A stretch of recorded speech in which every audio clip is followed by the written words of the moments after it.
Bismillahirrahmanirrahim. Assalamualaikum warahmatullahi wabarakatuh. Kalau tuan pergi ke Batam, jangan lupa memancing ikan. Dari bunyi sambutan salam, sepertinya jamaah ini belum sarapan. Apa kabar Bapak Ibu semua? Alhamdulillahi Rabbil Alamin. Allahumma salli ala Sayyidina Muhammad wa ala alihi wa sahbihi wa barik wa sallim. Mudah-mudahan dengan sholawat tadi kita mendapatkan syafaat Nabi Muhammad SAW. Amin ya Rabbal Alamin. Tahun 1990 saya melanjutkan pendidikan saya di Madrasah Muallimin namanya, di Medan, Sumatera Utara. Setelah tamat SD, umur saya 13 tahun. Tempat saya sholat Jumat dekat rumah saya, namanya Masjid Islah namanya. Mana tahu ada yang mau nulis biografi saya nanti. Di Masjid Islah ini, khotib Jumatnya yang selalu menyampaikan khutbah di masjid itu namanya Ustadz Masyhuril Khamis. Sekarang orangnya ada di sini. Ketua Al-Jam'iyatul Wasliyah. Al-Jam'iyatul Wasliyah itu organisasi Ahlus Sunnah wal Jamaah di Medan, Sumatera Utara. Karena waktu itu umat Islam ini putus silaturahimnya gara-gara khilafiyah. Akhirnya datanglah orang menemui ulama besar namanya Syekh Muhammad Yunus dari Makkah Al-Mukarramah. Syekh, kami mau buat ormas. Kira-kira ormas apa yang cocok namanya? Kata beliau, karena hubungan sudah banyak putus, buatlah namanya Al-Wasliyah, yang menghubungkan manusia dengan manusia, manusia dengan Allah, manusia dengan alam semesta. Maka sampai hari ini tetap berdiri sejak 30 November 1930 sampailah hari kiamat nanti kita tetap menyambung hubungan ini insya Allah. Amin ya Rabbal Alamin. Di Medan itu sore, pagi saya sekolah di Al-Wasliyah. Sore sama malam saya pergi ke tepi sungai Delhi. Ada ulama besar namanya Syekh Azra'i Abdul Rauf. Beliau itu pernah menjadi juri musabaqah tilawatil Quran. 4 kali beliau jadi juri di kota Makkah Al-Mukarramah. Hafiz Al-Quran, bisa qiraat sab'ah, tambah 10 masyhur dan 4 syaz. Di samping itu suaranya juga Masya Allah Tabarakallah. Meninggal tahun 1993. Setelah beliau meninggal, yang menggantikan beliau menjadi dewan juri di Makkah itu namanya Profesor Dr. Said Agil Al-Munawwar. Orangnya ada juga sekarang di sini. Jadi kalau Bapak Ibu lihat kenapa saya subuh ini tidak seperti biasanya, memang saya rasanya sekarang tidak jadi ustadz. Sekarang ini saya seperti peserta dai cilik yang sedang berada di depan dewan juri, dan panitia nggak ngasih tahu bahwa subuh ini akan ada orang-orang ini. Kalau tahu saya kan tentu sholat hajat dulu tadi. Akhirnya setelah saya melanglang buana, lalu saya pun pulang dari Maroko 2008, lalu kemudian keliling kampung, hutan, masuk Talang Mamak, pedalaman, suku Laut, suku Akit, suku Kubu di Jambi. Akhirnya di beberapa tempat diusir, viral. Di Jakarta yang awal-awal mengundang saya ceramah, nama pesantrennya Al-Qur'aniyah. Tunggu sebentar. dipimpin, didirikan oleh Kiai Haji Dr. Sabran. dan beliau ada juga sekarang. Jadi memang tepat judul yang diberikan subuh ini di Masjid Adrian ini. Masjid Agung Discovery Resident. Saya tahu orang ada tulisannya.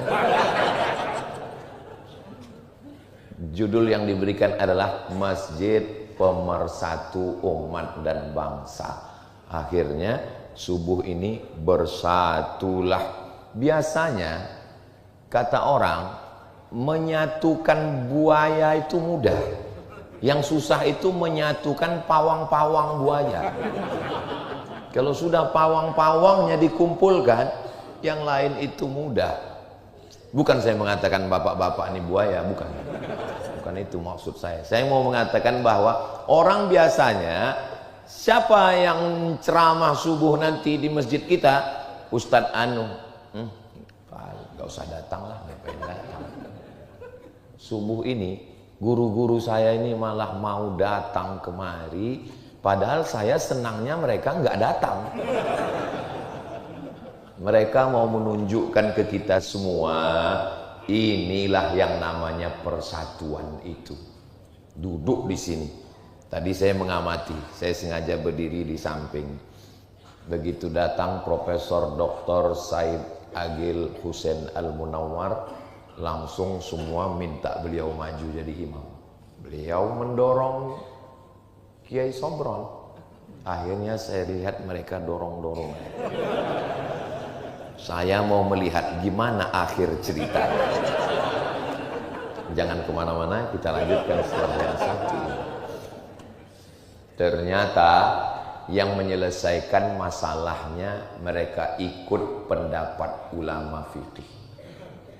Kalau salah mohon luruskan. Hari ini ada juga hadir ketua besar, imam besar Masjid Raya An-Nur Provinsi Riau, namanya Dr. Zul Ikrami LCMA, hadir bersama kita hari ini. Yang namanya nggak saya sebut, saya mohon maaf. Bukan saya nggak hormat, saya nggak ingat.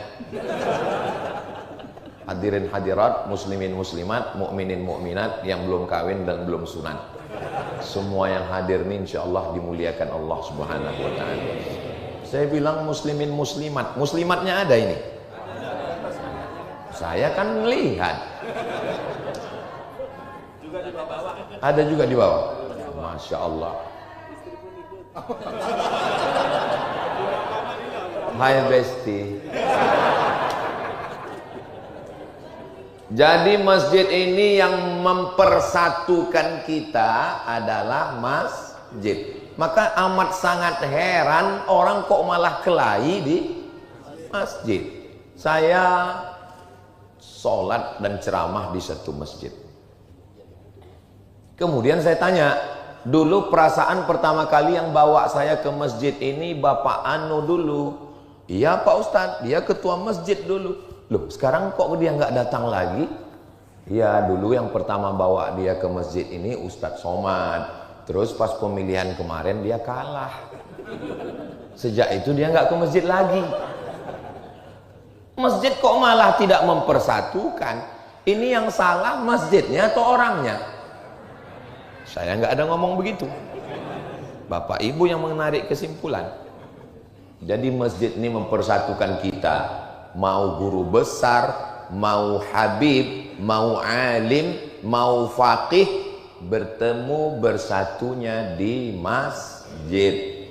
Dan hari ini kita melihatnya. Dan ketika terjadi ikhtilaf perbedaan, siapa yang maju ke depan? Yang menyelesaikannya bukan keegoan, lebih senior, lebih hebat, bukan. Dikembalikan kepada pendapat ulama berdasarkan Quran dan Sunnah Nabi Muhammad Sallallahu Alaihi Wasallam. Kalau berkumpul semua orang Tangsel, ini Tangsel betul. Maka yang layak menjadi imam adalah wali kota, bukan menurut KPU. Ulil amri yang menjadi imam. Makanya ketika Nabi Muhammad SAW hidup, beliau jadi imam. Setelah beliau meninggal, Sayyidina Abu Bakar Siddiq jadi imam. Setelah Abu Bakar Siddiq, Sayyidina Umar bin Khattab jadi imam. Setelah Umar, Sayyidina Uthman, Sayyidina Ali. Karena pemimpin sholat sekaligus mimpin negara. Maka pilihlah pemimpin negara yang sodakoh. Iya, sholat. Yang sholat. Karena sholat yang agama. Maka ketika ulil amrinya sibuk nggak bisa, maka diangkatlah imam ratib.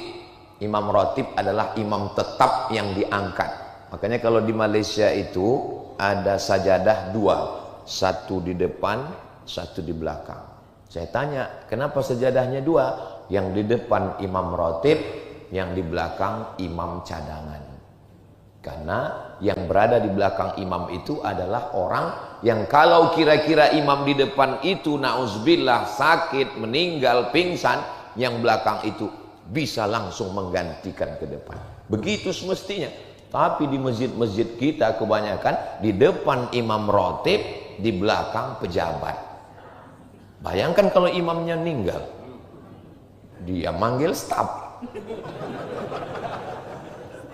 Nah, jadi ini mesti diajarkan ini. Untuk apa Ustaz jelaskan itu di sini? Toh yang pejabat Ustaz ngomong nggak datang. Memang mereka nggak datang, tapi kan video ini bisa mereka tonton di channel Ustaz Abdul Somad Official. Subscribe, like, share, and comment. Nah, maka imam ratib lah yang maju tadi menyelesaikan masalah. Memangnya pernah terjadi imam ratib nggak maju? Pernah. Ini terjadi di masjid yang dipimpin Ustaz Zul Ikrami, masjid waktu itu namanya Masjid Agung. Sekarang kan sudah berubah jadi Masjid Raya. Kalau provinsi sekarang Masjid Raya. Kalau kabupaten kota Masjid Agung. Kalau kecamatan Masjid Besar. Ketika itu berkumpul seluruh imam-imam internasional, seminar imam-imam internasional di Pekanbaru Riau. Karena terlalu banyak imam, akhirnya makmumnya bingung. Siapa yang maju ke depan? Akhirnya dipersilakanlah imam yang dari Palestina maju ke depan. Majulah imam dari Palestina ini. Allahu Akbar, sholat zuhur. Kebetulan jadwal saya kultum zuhur di situ. Maju imam dari Palestina, 2 rakaat dia salam. Sholat zuhur. Karena dia musafir, dia nggak ngasih tahu. Akhirnya jamaah di belakang ada yang ikut 2 rakaat, ada yang bingung kanan kiri. Kenapa? Ya gara-gara imam ratib nggak mau maju ke depan. Kenapa imam ratib nggak mau maju ke depan? Dia grogi. Soalnya ini sorbannya besar-besar. Ini perlunya imam ratib tuh punya kepercayaan diri. Siapapun yang datang, kalau memang guru-guru kita itu mempersilakan, maju aja ke depan. Itu bukan berarti kamu kurang adab, kurang hebat, apalagi ulama-ulama Al-Azhar Mesir itu. Tapi begitu datang ke Masjidil Haram, yang maju ke depan adalah Syekh Abdurrahman As-Sudais, Syekh Abdul Aziz Bandar Balilah. Kenapa? Imam ratib yang diangkat oleh ulil amri. Jadi yang mempersatukan kita ini kembali kepada Al-Quran, sunnah Nabi, dan fatwa para ulama yang diambil dari Quran dan sunnah menurut aturan yang sudah ditetapkan. Mudah-mudahan ini yang mempersatukan kita di masjid ini, insya Allah. Amin ya rabbal alamin. Kalau ada orang mengatakan masjid ini mempersatukan umat, ya, dalam Islam ada nggak masjid yang bawa-bawa suku? Ada. Kalau saya nanya nggak usah jawab, karena itu saya jawab sendiri nanti. Dalam Islam ada nggak masjid yang bawa suku? Ada. Contohnya Pak Ustadz, Surau Sydney, di Sydney, Australia. Saya cuma mau ngasih tahu bahwa saya pernah ke Sydney. Di Sydney ada namanya Surau Sydney. Sebetulnya itu masjid, karena ada sholat Jumatnya. Tapi karena orang Minangkabau mau ngasih tahu, di kampung kami namanya surau. Surau, langgar, musola, itu masjid. Kalau di Jawa langgar, kalau di Minangkabau, Melayu, Sumatera itu surau. Kalau di Jawa langgar, itu makanya orang Jawa di langgar nggak apa-apa. Itu Pak Ustadz katanya nggak ada masjid bawa nama suku, kok ada masjid Minangkabau? di Pekanbaru Riau itu ada dekat terminal namanya Masjid Aceh. Boleh bawa nama suku, tapi di dalam sholatnya tetap menggunakan bahasa Arab. Jangan mentang-mentang Masjid Betawi, Allah gede banget. Enggak ada. Bahwa itu masjid wakafnya orang anu, iya. Tapi masjid wa annal masajida lillah. Masjid adalah milik Allah. Waktu saya sholat di masjid besi, ada masjid yang besi, sebetulnya semennya ada juga, cuman karena mayoritasnya besi disebut masjid besi. Di pusat perkantoran tempat Perdana Menteri Mahathir Muhammad Tun, yang umurnya sudah 100 tahun. Maka bapak-bapak jangan pernah merasa tua, karena masih ada yang 100. Saya waktu masuk ditunjukkan, Ustaz Somad, ini tempat beliau sholat. Masuk pintu sebelah kiri ada tempat dia sholat. Kenapa di sini? Saya bilang karena beliau selalu sibuk dengan urusan administrasi tanda tangan. Maka beliau kalau dia lambat, dia tahu diri, dia sholat di situ dan pulang tanpa protokoler di masjid. Apa yang terjadi dengan masjid kita? Di shop depan semua ada, dari mulai lurah, RT, RW, pejabat yang di atas enggak ada. Ini hanya setingkat lurah aja. Artinya apa? Bahwa masjid milik Allah. Kalau kamu datang duluan, maka kamu berhak untuk dimanapun. Ini saya nggak bisa membedakan ini mana orang kaya, mana rakyat jelata, mana diplomat, mana penjual tomat. Semuanya sama di hadapan Allah Subhanahu wa ta'ala. La farqa bainal arabi wal ajam. Enggak ada beda antara Arab dengan yang bukan Arab. Wala farqa bainal abyadi wal aswad. Enggak ada beda antara kulit putih dengan kulit hitam. Kullukum min Adam. Semua kamu dari Adam. Wa Adam min turab. Dan Adam diciptakan dari tanah. Tadi saya disediakan tempat yang tinggi, kursi, supaya saya duduk di atas. Andai saya duduk di kursi tadi, saya paling tinggi, tapi ternyata ada yang lebih tinggi. Memang betul kata pepatah, di rumah Kapolda ada Kapolri. Ada yang senyumnya delay. Saudara yang dimuliakan Allah, kalau ada orang yang mengatakan perempuan itu direndahkan, dihinakan, didiskriminasi dalam Islam, datanglah ke Masjid Agung Discovery Residence.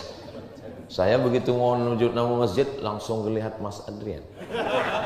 Di masjid ini perempuan dimuliakan, ibu-ibu dimuliakan. Kami Bu ya melihat dari bawah ini ke atas seperti melihat akuarium raksasa. Masya Allah, luar biasa.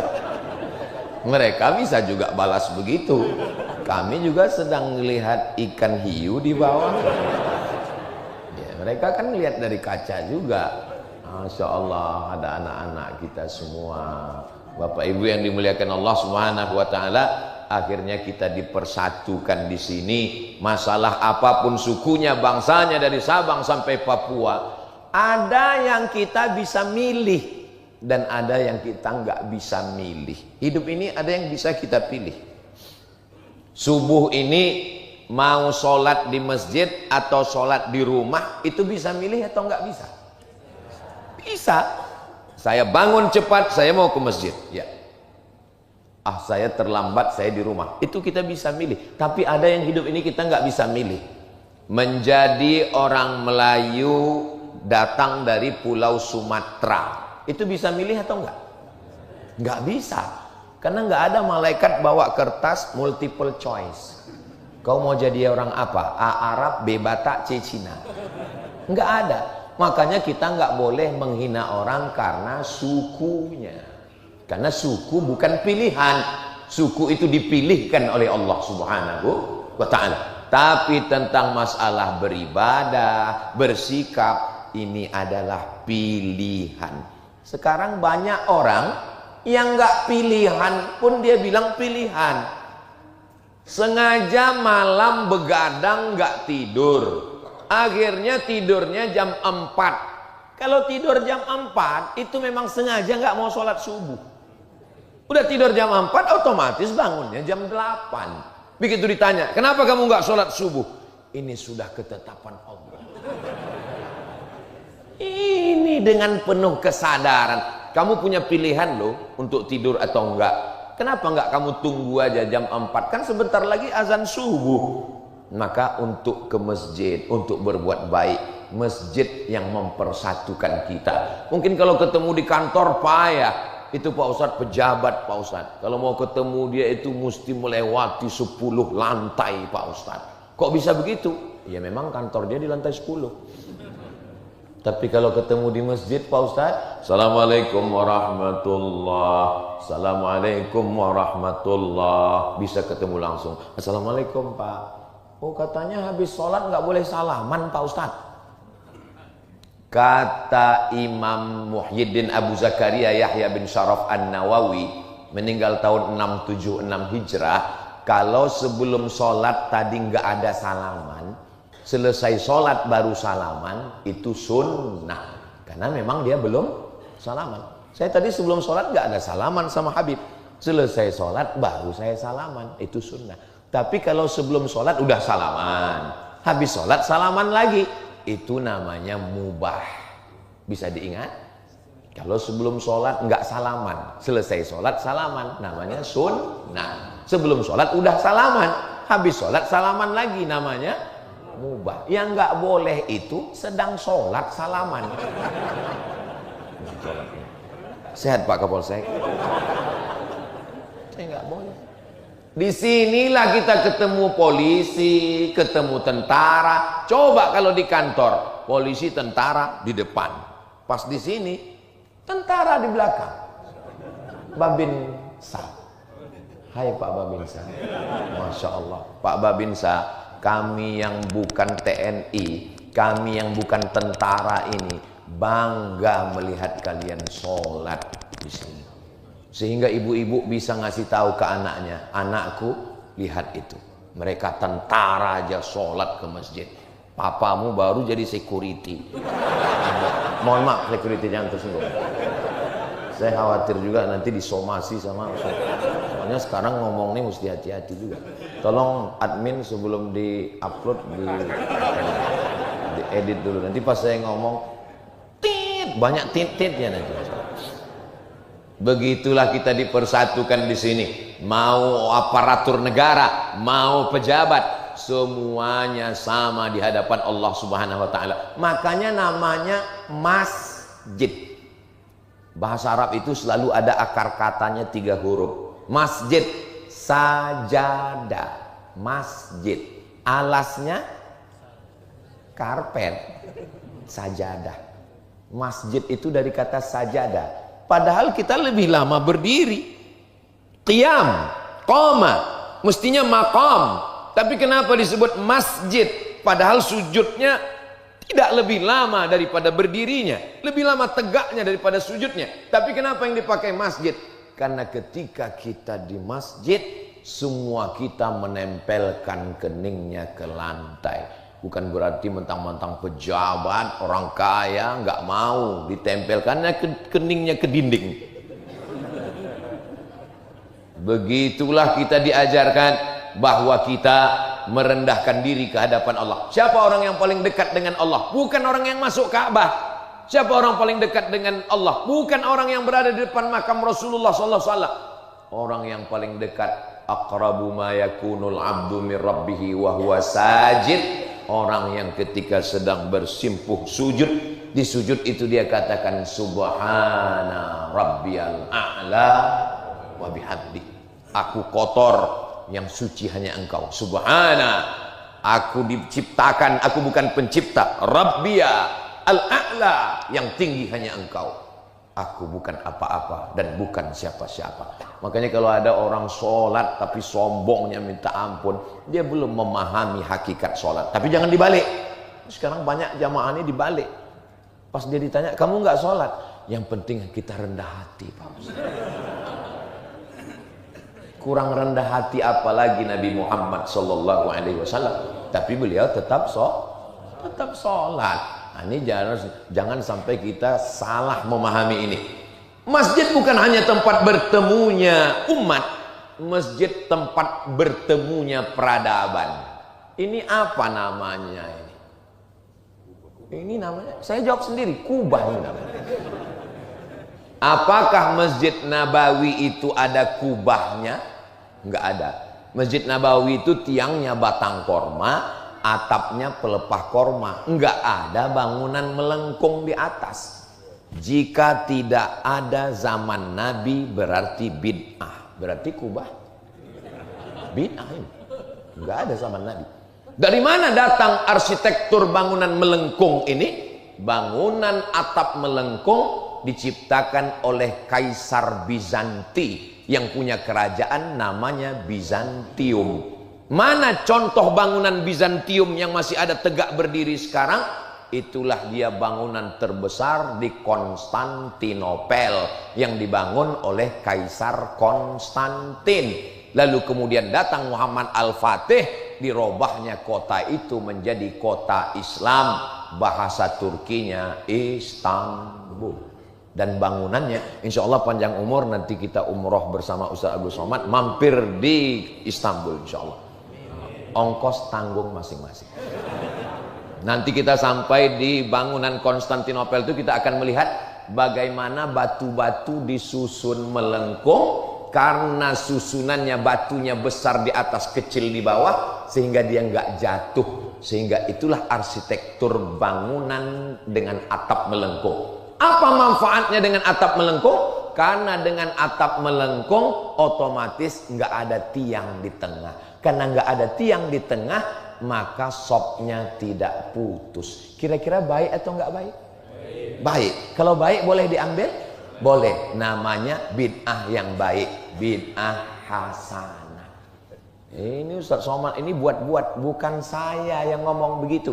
Yang mengatakan ada bid'ah hasanah itu Imam Muhammad bin Idris Asy-Syafi'i. Yang mengatakan ada bid'ah hasanah itu adalah Imam Muhyiddin Abu Zakaria Yahya bin Syaraf An-Nawawi. Yang mengatakan ada bid'ah hasanah itu adalah Imam Al-Hafiz Ibnu Hajar Al-Asqalani. Yang mengatakan ada bid'ah hasanah itu adalah Al-Hafiz Jalaluddin Abdurrahman As-Suyuti. Kalau disebut Al-Hafiz Imam Suyuti, hafiztu mi'atai alfa hadis, dia hafal 200.000 hadis, dan dia mengakui bid'ah hasanah. Tiba-tiba ada ustadz yang hafalan hadisnya cuma 2, itu pun kalau laptopnya hidup. Pas laptopnya lobet, hadisnya muncul, sanadnya hilang, lalu mengatakan gak ada bid'ah hasanah. Saya nggak mau ngajak jamaah maksa untuk ikut saya, tapi saya lebih percaya sama imam-imam itu. Adapun jamaah mau ikut Al-Hafiz Al-Laptop, ya terserah. Saudaraku yang dimuliakan Allah Subhanahu wa taala, ini masjid pertemuan peradaban. Peradaban barat Eropa diambil masuk ke dalam masjid. Di mana Bilal bin Rabah azan? Bilal azan di atas satah, atas atap rumah satah. Waktu di Makkah dia naik ke atas Ka'bah tahun ke-8 Hijrah. Allahu Akbar, Allahu Akbar. Tidak seperti itu suaranya. Itu ya azan saya. Lalu kemudian Bilal bin Rabah tidak pernah azan di atas yang namanya pakai menara. Ini kelihatannya dari simbolnya kubah dan nggak ada menara. Kenapa? Karena menara itu diambil dari kata nar.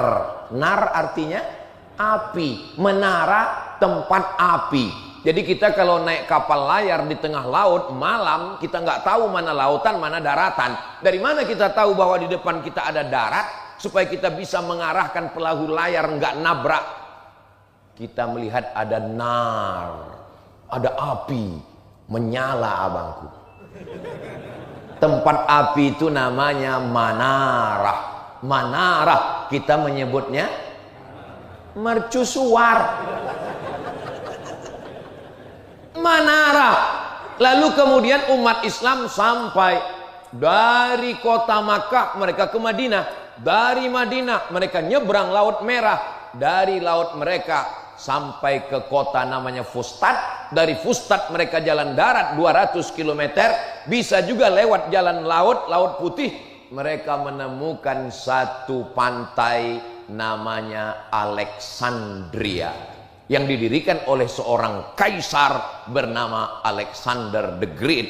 Maka kota itu disebut pakai nama dia, Alexander the Great buat kota namanya Alexandria. Nah, jadi kalau ada masjid pakai nama orang, ya begitu. Tapi ada juga, saya mungkin kalau buat kota, nama kotanya Somadia.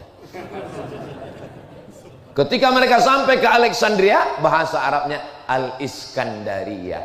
Di situ berdiri satu tiang di pinggir pantainya, mercusuar. Mereka berpikir, oh bagus juga ini, apinya dibuang, orangnya naik ke atas, dibawa ke dekat masjid. Naiklah muazzin ke atas. Allahu Akbar, Allahu Akbar. Sehingga suara lebih lantang daripada muazzinnya di dalam. Kira-kira azan di dalam dengan azan di luar, mana yang lebih keluar suaranya? Ya di luar. Azan naik ke atas menara lebih tinggi lagi. Tidak ada di zaman Nabi. Berarti menara ini, saya nggak ada ngomong begitu. Ini jamaah kalau sudah jam-jam segini memang membid'ahkan aja kerjanya. Baik dia, karena ada manfaatnya. Ini bangunan zaman Nabi SAW petak 4. 1, 2, 3, 4. Kenapa sekarang tiba-tiba? Ini mestinya petak 4. 1, 2, 3, 4. Kenapa ada melengkung ke dalam? Ini bangunan melengkung ke dalam ini nggak ada zaman Nabi. Ini namanya mihrab. Ini namanya mihrab. Kapan mihrab ini muncul? Mihrab ini muncul ketika renovasi perluasan Masjid Nabawi pada masa Raja Abdul Malik bin Marwan. Dia panggil arsitek dari Damaskus, Suriah. Arsitek ini melihat, kalau dibuat di sini satu sop kosong kanan kiri, bagus dibuat melengkung. Akhirnya imam maju ke depan. Dan saya memang kalau ke masjid saya cari yang ada bangunan melengkungnya dan ada pintu di samping supaya saya bisa habis ceramah langsung pulang. Karena kalau membelah jamaah ini seperti membelah Laut Merah. Contohnya waktu saya ceramah di Sabah, Sarawak, saya tanya, gimana keadaan pintu belakang? Enggak ada pintunya Pak Ustadz. Jadi gimana?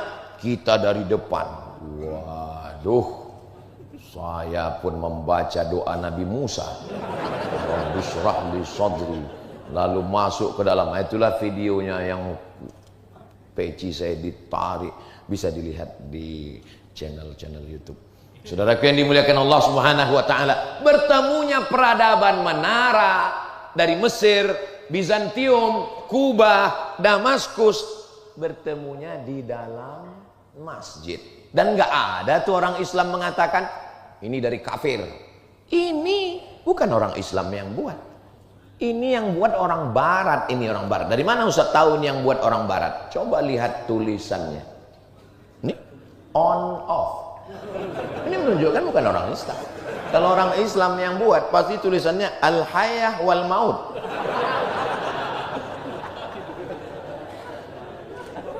Jadi kalau ada yang komen-komen, kan banyak tuh komen waktu saya lagi naik motor. Somat, itu buatan orang kafir. Kenapa kau naiki? Dia mau ngejek saya. Kalau kafir, kafir aja, jangan bodoh. Dalam Islam nggak dilarang untuk menggunakan alat orang non-muslim. Kalau dia baik. Ini semua alat yang kita pakai ini bukan punya orang Islam. Alexander Graham Bell. Penemu siapa? Ya penemu bel. Orang namanya Graham Bell. Bel yang dipakai. Lalu kemudian lampu listrik. Lalu Thomas Alva Edison. Lalu kemudian kamera-kamera ini. Oh, Jepang, produk Jepang masuk, Korea masuk, Amerika masuk, Eropa masuk, selama dia tidak masuk dalam ibadah kita. Adapun hubungan sosial, wala ana abidum ma'abattum wala antum abiduna ma'abud lakum dinukum. Ustadz jangan sebut kata-kata kafir Pak Ustadz, itu pemecah belah kita. Bukankah dalam Al-Quran dikatakan wala ana abidum ma'abattum wala antum abiduna ma'abud lakum dinukum? Lakum dinukum waliyadin. Jangan pakai kata kafir Pak Ustaz. Oh gitu ya, iya. Lakum dinukum waliyadin. Kalau boleh nanya, lakum dinukum waliyadin itu dalam surat apa ya? Al-Kafirun Pak Ustaz.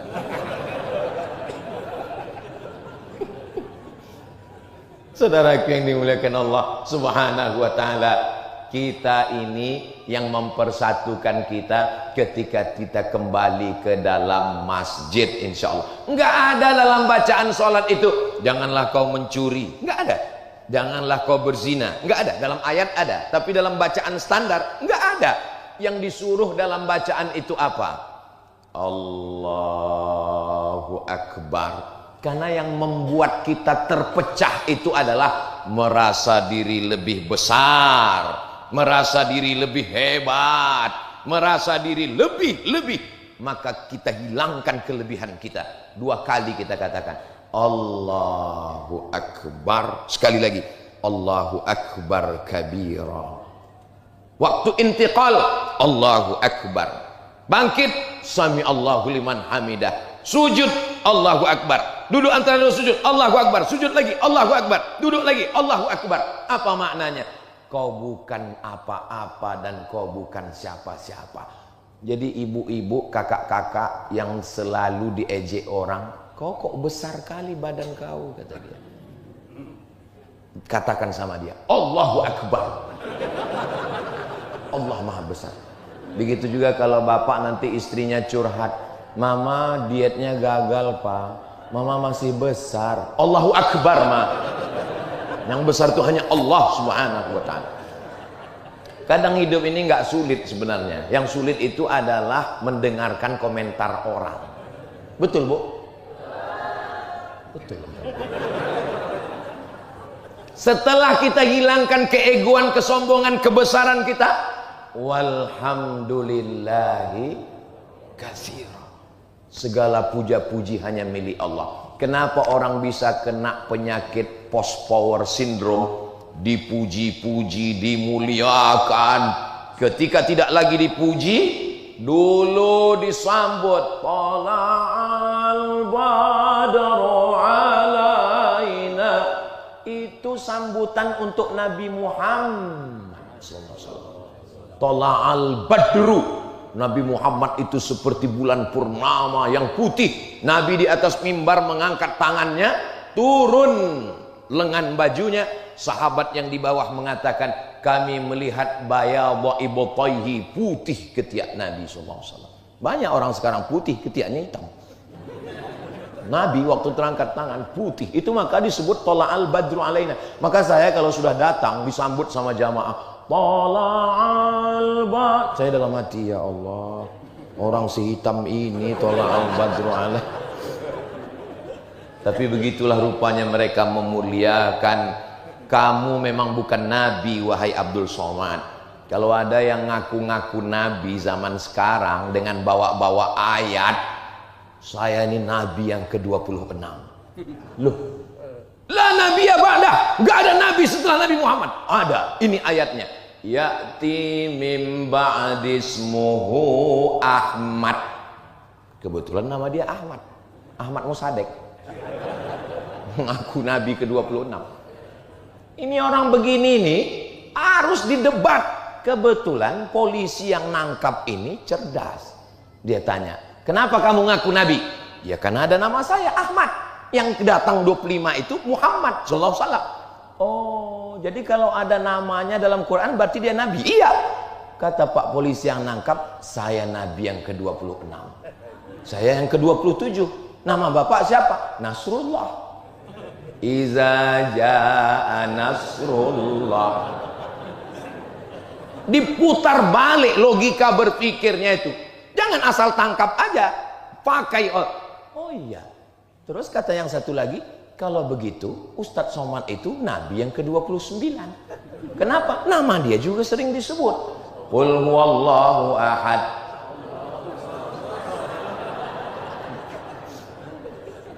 Pakai akal. Debat dia. Wajadilhum, debatlah. Billati hiya ahsan. Ini kok ceritanya sampai ke situ? Gimana tadi? Membel. Jadi masjid ini yang mempersatukan kita. Setelah kita hilangkan, kita puja-puji, walhamdulillahi katsira. Engkau orangnya suci, engkau orangnya bersih. Aku banyak dosa, banyak silap, banyak salah. Yang suci hanya Allah. Wa subhanallahi bukratan wa asila. Besok datang ke kantor ya. Siap. Disuruh datang ke kantor jam 6. Datangnya jam 5.50 sudah siap. Tapi kalau Allah yang manggil, ayyalas salam,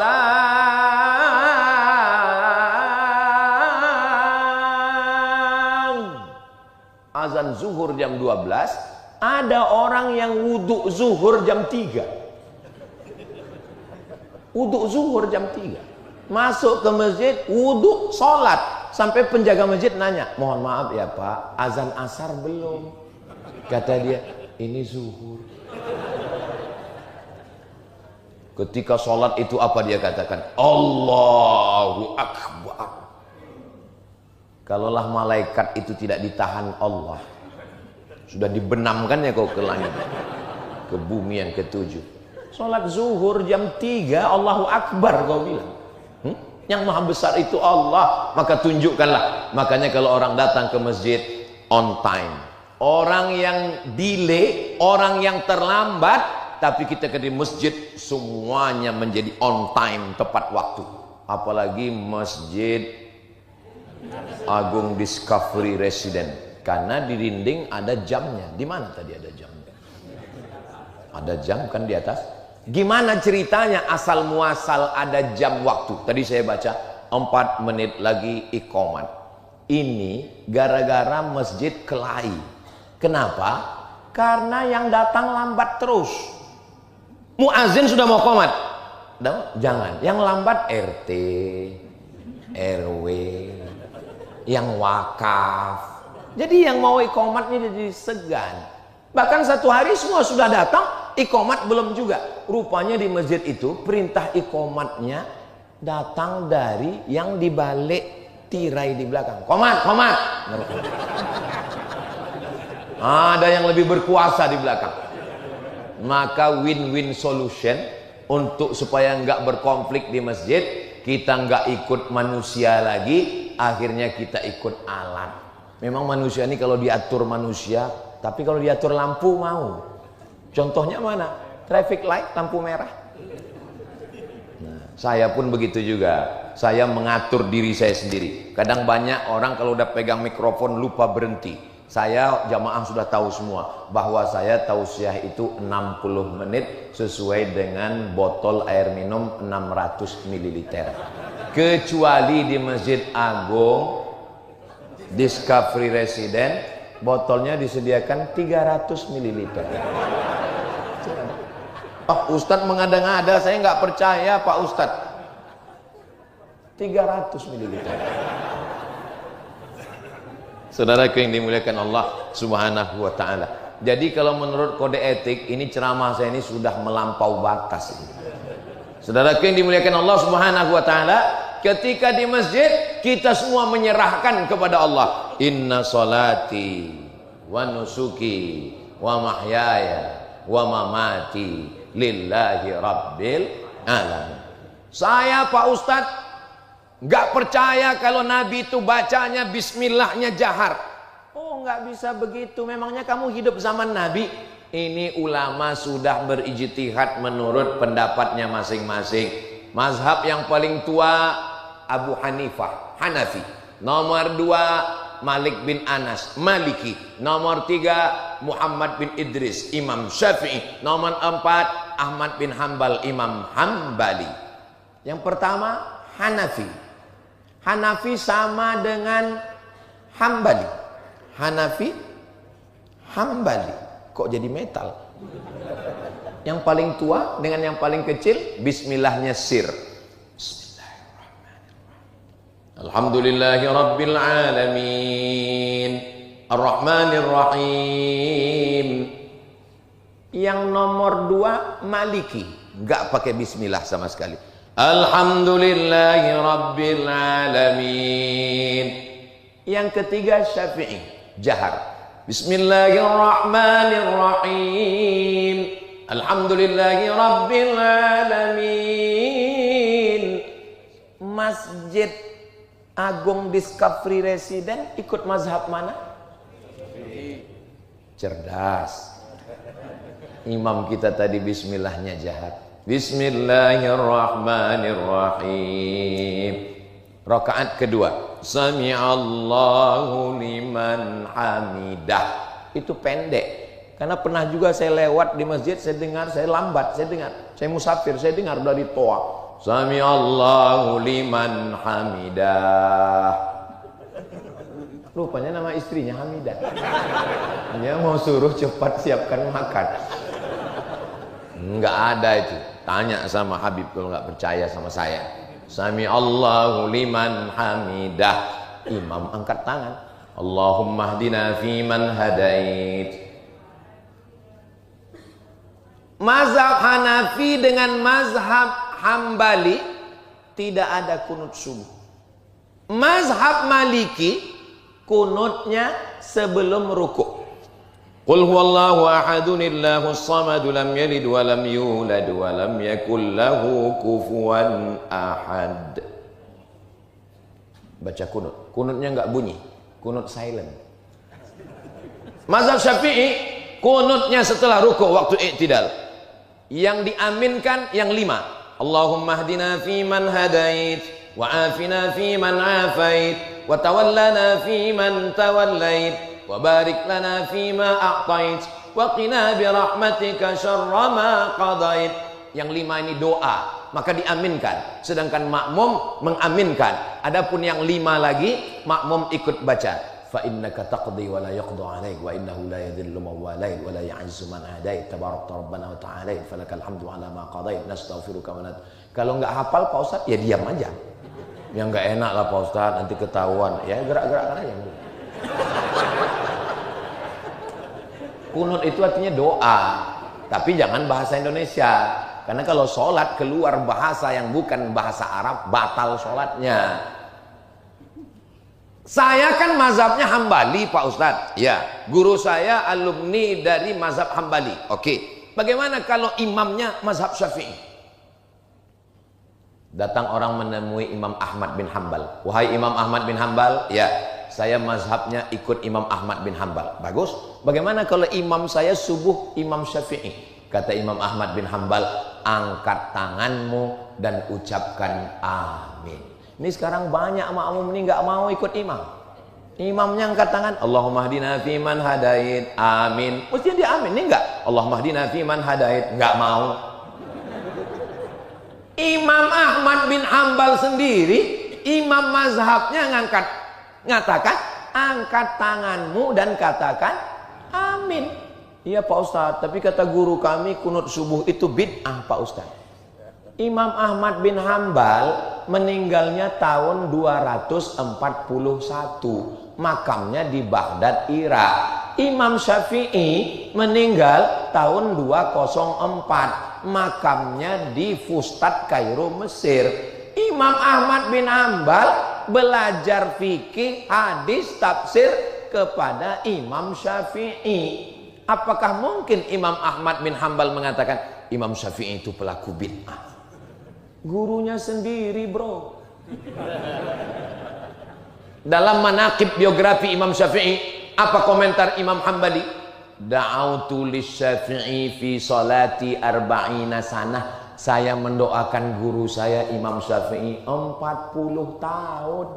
Fi salati, bukan di luar salat. Dalam salat saya doakan Imam Syafi'i. Berapa lama saya doakan? 40 tahun. Apa bunyi doanya? Rabbil firli wali walidayya wali Muhammad bin Idris Asy-Syafi'i. Ya Allah, ampunkan saya, ampunkan ayah saya, ampunkan ibu saya, dan ampunkan guru saya Imam Syafi'i.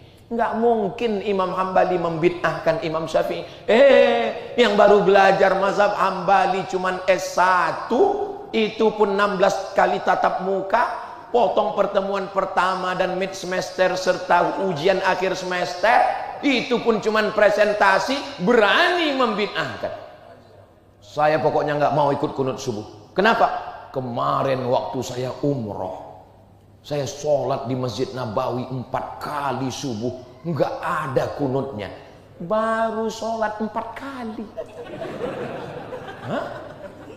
Ulama-ulama kita yang dari Makkah itu 40 tahun berkunut subuh. Ustaz Somad ini kayaknya anti mazhab yang lain. Saya ngisi pengajian hadis di Masjid Muhammadiyah 4 tahun. Dari tahun 2009, 2010, 11, 12. Saya bukan anti masalah beda mazhab. Saya cuma mau mengatakan kalau kita punya mazhab ikuti. Terus selama di Masjid Muhammadiyah itu Ustaz sholat subuhnya gimana? Ya saya makmum. Paling enak tuh jadi makmum. Tinggal ngikut aja. Terus masa Ustaz nggak mau jadi imam? Setiap kali disuruh jadi imam saya bilang saya batuk. Karena saya nggak mau merusak persatuan yang ada di situ. Orang masjidnya punya Muhammadiyah, Muhammadiyah pakai majelis tarjih. Mereka mentarjihkan pakai mazhab Hambali. Ya ikut aja. Tapi masjid kita yang sudah diatur pengurusnya, kita tinggal ikut aja. Paling enak jadi makmum. Makanya, iya jadi makmum. Selesai sholat, assalamualaikum warahmatullah, assalamualaikum warahmatullah, astagfirullahaladzim, astagfirullahaladzim, langsung pulang. Ada orang sekarang model begitu, habis sholat langsung pulang. Pas ditanya, kenapa kamu pulang? Karena saya nggak setuju dengan zikir kuat-kuat. Allah berfirman dalam Al-Quran, wadhkur rabbaka fi nafsika, sebutlah Tuhanmu dalam dirimu, nggak boleh kuat-kuat. Terus gimana?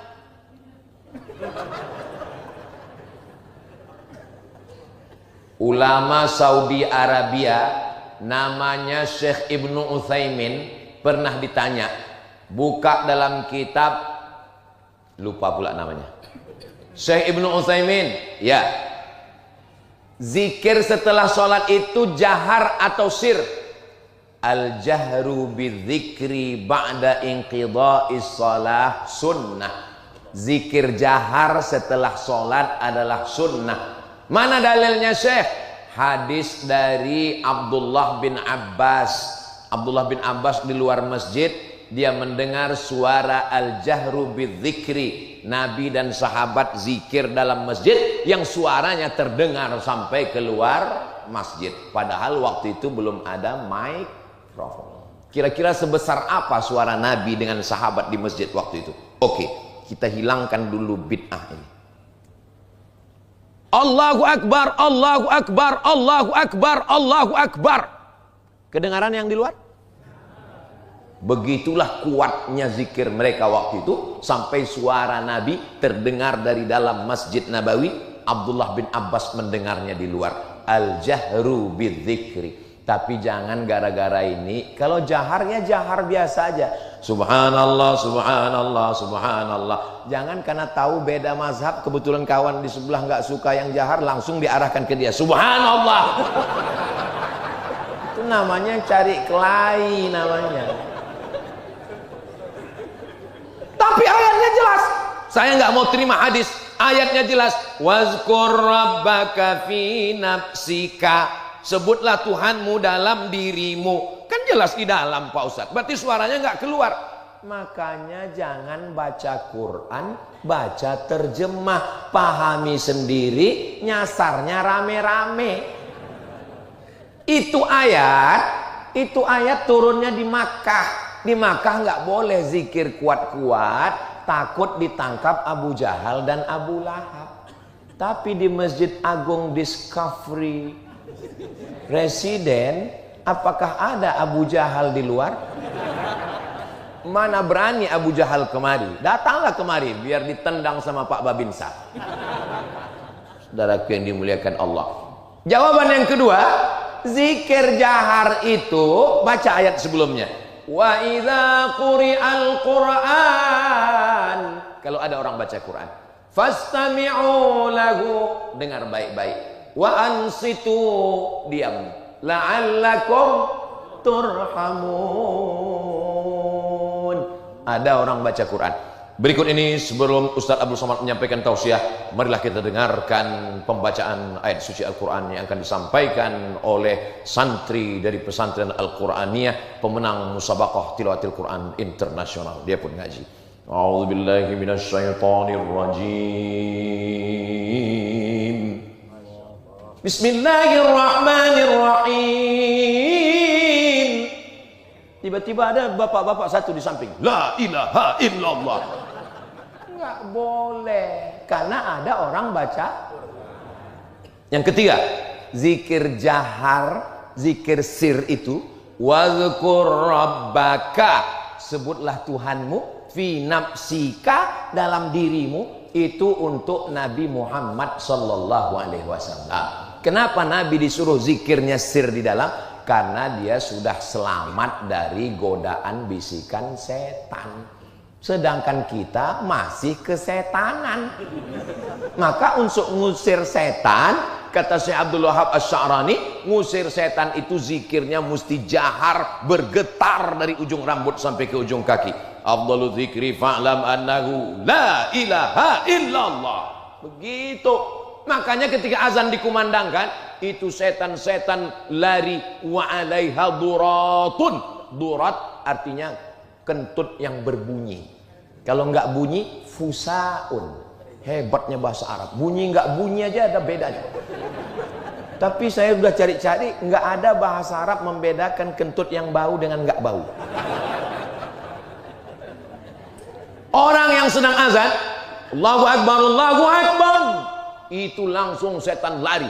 Kenapa? Karena suaranya bergetar. Maka sonhorek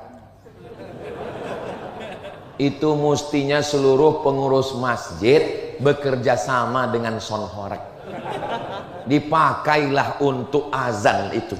Ini sekarang banyak salah. Pas untuk musik bergetar jantungnya, tapi pas untuk azan, Allahu Akbar, Allah, itu azan untuk bayi yang baru lahir. Kalau azan begitu dipakai di masjid, Allahu Akbar, Allahu Akbar, kata setan, ini serius apa enggak? Gua kalau lu serius, gua kabur nih gitu. Tapi kalau cuman geladi, gua nongkrong doang nih gitu. Alah, Ustaz Somad baru 2 hari di Jakarta udah ngomong dulu 2. Saudaraku yang dimuliakan Allah Subhanahu wa taala. Lalu kemudian setelah selesai zikir tadi, imam kita berdoa. Ad-da'i wal mu'ammin fil ajri sawa, yang berdoa dan yang mengaminkan pahalanya sama. Apa makna hadis itu?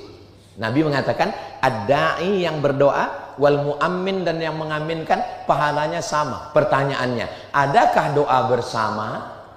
Gak usah dijawab. Orang saya yang jawab. Gak mungkin Nabi mengatakan yang berdoa dan yang mengaminkan pahalanya sama. Kalau orangnya nggak ada, berarti ada yang berdoa, ada yang mengaminkan. Yang kedua, ayat Al-Quran, qad ujibat da'watukuma, doa kamu berdua sudah dikabulkan. Padahal yang berdoa cuman Nabi Musa. Nabi Harun di situ nggak berdoa. Nabi Musa cuman mengatakan amin, amin. Jadi berdoa satu orang, mengaminkan yang lain, itu sudah ada di dalam Al-Quran pada Nabi Musa. Nabi naik ke atas mimbar.